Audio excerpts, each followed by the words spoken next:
விடுதலை புலிகளை இரண்டாக பிளவுபடுத்தி விடுதலை புலிகள் அழிவுக்கு காரணமாகவும் தமிழ்ச்செல்வன் அவர்கள் இறந்து போவதற்கு காரணமாகவும் இருந்தவர் இந்த சுரேஷ் சாலே. கருணா அம்மான் பிரிந்த பின்னர் கருணா அம்மானை மீட்டு கொண்டு வந்தவரும் இந்த சுரேஷ் சாலே தான். எனவே அவரை இந்த அரசாங்கம் பழி வாங்குகின்றது என்ற அடிப்படையிலும் நந்திக்கடலுக்கு பழி தீர்க்கின்ற வகையிலேதான் சுரேஷ் சாலே பழி தீர்க்கப்படுகின்றார் என்ற அடிப்படையிலும் விமல் வீரவம்ச தெரிவித்திருக்கின்றார். உடனடியாக ஒன்று திரளுங்கள், நாளைய தினம் புகையிரத நிலையத்திற்கு முன்பாக மிக பெரும் போராட்டத்திற்கு என்ற அறைகூவலையும் விடுத்திருக்கின்றார் இந்த விமல் வீரவம்ச. மேலும் சுரேஷ் சாலே மரணத்தை நோக்கி நகர்ந்து கொண்டிருப்பதாகவும் இறுதி உயிலை எழுதுவதற்கு சட்ட ஆலோசனைகளை அவர் பெற்று வருகின்றார் என்ற அடிப்படையிலே இப்போது சுரேஷ் சாலே தரப்பு சட்டத்தரணிகள் ஜனாதிபதிக்கு கடிதம் ஒன்றை எழுதியிருக்கின்றார்கள்.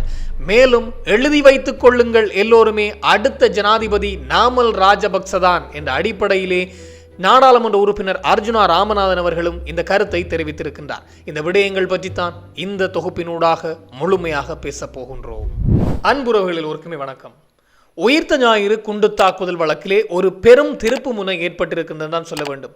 குறிப்பாக சஹ்ரான் காசிமோடு சேர்ந்து பயிற்சிகளை மேற்கொண்டவர், சஹ்ரான் காசிமினுடைய அந்த வார்த்தைகளால் ஈர்க்கப்பட்டு பயிற்சிகளை மேற்கொண்டு இந்த உயிர்த்த ஞாயிறு குண்டு தாக்குதல் தொடர்பாக பல வேலைகளை செய்து வந்த நபர் இப்போது அரச சாட்சியமாக மாறியிருக்கின்றாராம்.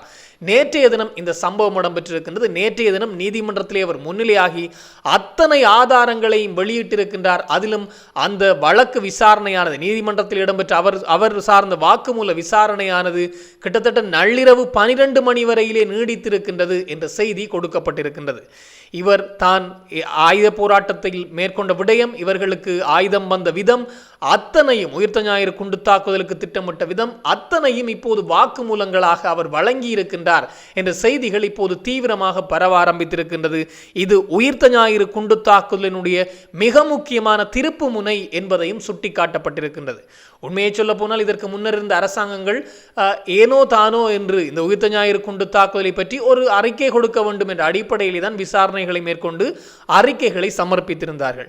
இந்த அறிக்கைகள் ஒன்றும் கத்தோலிக்க திருச்சபைக்கும் சரி இதனை ஏற்பதற்கு ஏனைய மக்களும் தயாராக இல்லை. அதாவது கோட்டாவினுடைய அறிக்கையாக இருக்கலாம், அதற்கு முன்னர் மைத்திரி அறிக்கை, அதற்கு பின்னர் கோட்டா அறிக்கை, ரணில் அறிக்கை, யாருமே ஏற்பதற்கு தயாராக இல்லை. இந்த அரசாங்கம் பல விடயங்களை முறியடித்து அல்லது பல விடயங்களை ஊடறுத்து இந்த விசாரணைகளை மேற்கொள்கின்றார்கள். அதிலே சிக்கியவர்கள் தான் இந்த பிள்ளையான் மற்றும் சுரேஷ் சாலே. அதற்கு சாட்சியம் வழங்கியவர் தான் வெளிநாட்டில் இருக்கக்கூடிய அசாத் மௌலானா. இப்போது மீண்டும் ஒரு சாட்சியம், அரச தரப்பு சாட்சியமாக அவர் மாறியிருக்கின்றாராம், அரச சாட்சியாக மாறியிருக்கின்றாராம். அதுவும் பல உண்மைகளை அவர் முன்வைத்திருக்கின்றார் என்பது சுட்டிக்காட்டப்பட்டிருக்கின்றது. அவரினூடாக பல விடயங்கள் வெளிவருகின்றது. இவர் சஹ்ரான் காசிம் குழுவிலே இருந்தவர் என்றும் அவர்களோடு பயிற்சியை மேற்கொண்டவர்கள் என்றும் பல திட்டங்களை மேற்கொண்டிருந்தார்கள். இந்த ஆயுத பயிற்சியை மேற்கொண்டு ஆயுதம் எங்கிருந்து வந்தது என்ற பல உண்மைகளை அவர் சொல்லி இருக்கின்றார் என்பது சொல்லப்பட்டிருக்கின்றது. எனவே இப்போது இந்த அரச சாட்சியமாக மாறிய அந்த நபருக்கு கடும் பாதுகாப்புகள் வழங்கப்பட்டிருக்கின்றது. மாத்திரமல்லாமல் அவரை பிரத்யேகமான இடத்திலே தங்க வைத்து, காரணம் அவரை எல்லோரோடும் தங்க வைத்தால் அவருடைய உயிருக்கு ஆபத்து ஏற்படலாம், இதனால் அவரை பிரத்யேகமான இடத்திலே தடுப்பு காவலில் வைத்து அவருக்கு பாதுகாப்பு வழங்குவது மாத்திரமல்லாமல் இந்த விசாரணைகளுக்கு மாத்திரம் அவரை வெளியே கொண்டு வருவதற்கான அனுமதிகளும் வழங்கப்பட்டிருக்கின்றது. நள்ளிரவு 12 மணி வரையிலே அந்த விசாரணைகள் இடம்பெற்றிருப்பதாகவும் சொல்லப்பட்டிருக்கிறது. இது ஒரு மிக முக்கியமான முனை என்று பார்க்கப்படுகின்ற போதுதான் சுரேஷ் சாலே, இந்த சுரேஷ் சாலேவை எப்படியாவது வெளியே கொண்டு வர வேண்டும் என்று சிங்கள தேசியவாதிகள் கடுமையாக கொந்தளித்துக் கொண்டிருக்கின்றார்கள். அதிலே முதன்மையானவர் உதய கம்மன்வல, இரண்டாவதாக இப்போது சேர்ந்திருக்கின்றவர் விமல் வீரவம்ச, மூன்றாவது சரத் வீரசேகர. இவர்கள் எல்லாம் யார் என்று மக்களுக்கு தெரியும், அவர்களுக்கும் தெரியும் அவர்கள் யார் என்று. எனவே இவர்கள் கடுமையாக கொந்தளிக்கின்ற போதுதான் விமல் வீரவம்ச ஒரு கருத்தொன்றை தெரிவித்திருக்கின்றார். அதாவது பல நாட்களின் பின்னர் தமிழ்ச்செல்வன் அண்ணா அவர்களை பற்றி ஒரு கருத்தை தெரிவித்திருக்கின்றார். அவருடைய பாணியிலே சொல்கின்றேன். அதாவது தமிழ்ச்செல்வன் உயிரிழப்பதற்கு காரணமாக இருந்தவர் இந்த சுரேஷ் சாலே, புலனாய்வு தகவல்களை எடுத்தவர். அவர் விமான குண்டு தாக்குதலில் உயிரிழந்திருந்தார். அந்த புலனாய்வு தகவல்கள் எல்லாம் சுரேஷ் சாலேவால் தான் எடுக்கப்பட்டிருந்தது என்றும் 2004ஆம் ஆண்டு கருணாமான் பிரிந்து வந்த பின்னர் அந்த கருணாமானை வெளியே கொண்டு வருவதற்கு, அதாவது புலிகளுடைய தாக்குதலிலிருந்து வெளியே கொண்டு வருவதற்கு மும்மூரமாக செயற்பட்டவர். அத்தோடு வெளிநாட்டு அழுத்தங்கள் இருந்தாலும், கருணாவை மீட்கக்கூடாது வெளிநாட்டு அழுத்தங்கள் இருந்தாலும் அதனையும் மீறி தன்னிடம், அதாவது விமல் வீரவம்சவோடு தான் அப்போது பேசியிருந்தார்களாம் அந்த அரசாங்கம், சந்திரிகா அரசாங்கம் இந்த கருணாவுக்கு பாதுகாப்பு கொடுக்க வேண்டும் என்ற அடிப்படையிலே பேசியிருந்தார்களாம். அதற்கு ஜேவிபியிலே தான் இருக்கின்ற போது சோமவம்ச அமரசிங்க தலைவராக இருந்தாராம். அவரும் ஒப்புதல் கொடுத்திருந்தாராம். இந்த கருணாவை கொண்டு வந்து தங்களுடைய பாதுகாப்பிலே, ஜேவிபியினுடைய பாதுகாப்பிலே ஒரு வீட்டிலே தங்க வைப்பதற்கு ஒப்புதல் கொடுத்திருந்தார்கள் என்ற அடிப்படையிலும் இதற்கு தன்னோடு பேசியவர், இதற்கு முன்னின்று செயற்பட்டவர் என்ற அடிப்படையிலே சுரேஷ் சாலேவை தான் முதலாக அறிந்து கொண்டேன் என்றும், மிகச்சிறந்த நபர், நாட்டிற்காகவும் நாட்டின் தேசியத்திற்காகவும் போராடிய ஒரு போராளி, மாவீரர், இவரை உயிரிழக்க எல்லாம் எங்களால் விட முடியாது, சிறைக்குள்ளே இந்த அரசாங்கம் நந்திக்கடல் விடயத்திற்குத்தான் இவரை பழி வாங்குகின்றது என்ற அடிப்படையிலே சொல்லி இருக்கின்றார்கள். எனவே சுரேஷ் சாலேவை மீட்பதற்கு எல்லோருமே ஒன்று திரண்டு வாருங்கள் என்று நாளைய தினம் போராட்டத்திற்கு அழைப்பு விடுத்திருக்கின்றார். மாபெரும் போராட்டத்திற்கு, அகிம்சை வழி போராட்டத்திற்கு அழைப்பு விடுத்திருக்கின்றார் விமல் வீரவம்ச. எனவே விமல் வீரவம்ச மீண்டும் ஒரு முறை தன்னை மக்கள் மத்தியிலே கொண்டு போவதற்கான வேலையை செய்கின்றார். அதற்கு அவருக்கு கிடைத்திருக்கின்ற துருப்பு இந்த சுரேஷ் சாலே விடயம். எனவே அதனை மையமாக கொண்டு இப்போது சுரேஷ் சாலேவை மீட்போம் பாருங்கள் என்று அழைப்பு விடுத்திருக்கின்றார். சுரேஷ் சாலே தான் குண்டு தாக்குதலை மேற்கொண்டது இந்த சஹ்ரான் குழு என்பது தெரியும். அதற்கு பின்புலமாக அல்லது அதனை பயன்படுத்தி கொண்டார்கள், ஒரு தேர்தல் வெற்றி ஒன்றுக்காக பயன்படுத்தி கொண்டார்கள், கோட்டாவினுடைய தேர்தல் வெற்றிக்கு அதை பயன்படுத்தி கொண்டார்கள் என்ற அடிப்படையிலே தான் சுரேஷ் சாலே தான் அதிலே முன்னின்று செயற்பட்டவர் என்று சொல்லப்படுகின்றது. இதிலே 260 பேருக்கு மேலே உயிரிழந்திருந்தார்கள். அதெல்லாம் இவர்களுக்கு பொருட்படுத்த முடியும், அல்லது அதெல்லாம் இவர்களுக்கு கவனத்திலே இல்லை. அந்த சுரேஷ் சாலேவை மீட்க வேண்டும் என்று போராடுகின்றார்கள். அதற்கும் ஒருபடி உதயகமன்வல மேலே சென்று சொல்லியிருக்கின்றார். சுரேஷ் சாலே உண்ணாவிரத போராட்டத்தை, சாகும் வரையிலே உண்ணாவிரத போராட்டத்தை ஆரம்பித்திருக்கின்றாராம். எனவே அவர் மிக விரைவிலே உயிரிழந்து போகலாம், அதற்கு முன்னர் அவரை காப்பாற்ற வேண்டும் என்று சொல்லப்பட்டிருக்கிறது. அவர் கடுமையாக சித்திரவதை செய்யப்படுகின்றார், சிறைக்குள்ளே வைத்து போலீசாரால், இந்த குற்றத்தடுப்பு விசாரணை பிரிவினரால் என்ற அடிப்படையில் உதயகமன்வல தெரிவித்திருக்கின்றார். அதற்கு இப்போது கடுமையான அறிக்கை ஒன்றை வெளிப்படுத்தி இருக்கின்றது போலீஸ் தரப்பு. குறிப்பாக அப்படி ஒரு தாக்குதலும் அங்கே சிறைக்குள்ளே சுரேஷ் சாலேவுக்கு இடம்பெறவில்லை, தேவையற்ற விடயங்களை குறிப்பிடுவதை நிறுத்த வேண்டும் என்ற அடிப்படையில் உதயகமன்வலவுக்கு கடும் அறிக்கையாக அழுத்தம் கொடுக்கப்பட்டிருக்கிறது. இருந்தாலும் சுரேஷ் சாலே இருந்தாலும் உதயகமன்வல விடுவதாகவில்லை. அப்படி நடக்கின்றது, அவரை வஞ்சிக்கின்றார்கள். இவர்களெல்லாம் கட்டமைக்கின்ற பிம்பம் எப்படி என்று பார்க்கின்ற போது இலங்கையில் உள்ள ஒட்டுமொத்த போலீசாரும் சேர்ந்து சுரேஷ் சாலேவை அடித்துக் கொண்டிருக்கின்றார்கள் ஒவ்வொரு நாளும் என்ற அடிப்படையில் இவர்கள் கட்டமைக்கின்றார்கள். இதை கொண்டு மக்களிடம் சேர்ப்பதற்கு பார்க்கின்றார்கள். எனவே சுரேஷ் சாலேவை மீட்கப்பட வேண்டியவர் என்று பார்க்கின்றார்கள். இன்னொரு புறம் அவர் மனநலம் பாதிக்கப்பட்டு பைத்தியமாக மாறிவிட்டார். எனவே பைத்தியத்தை எப்படியாவது மீட்டு மருத்துவமனையிலே அனுமதிக்க வேண்டும் என்று பார்க்கின்றார்கள்.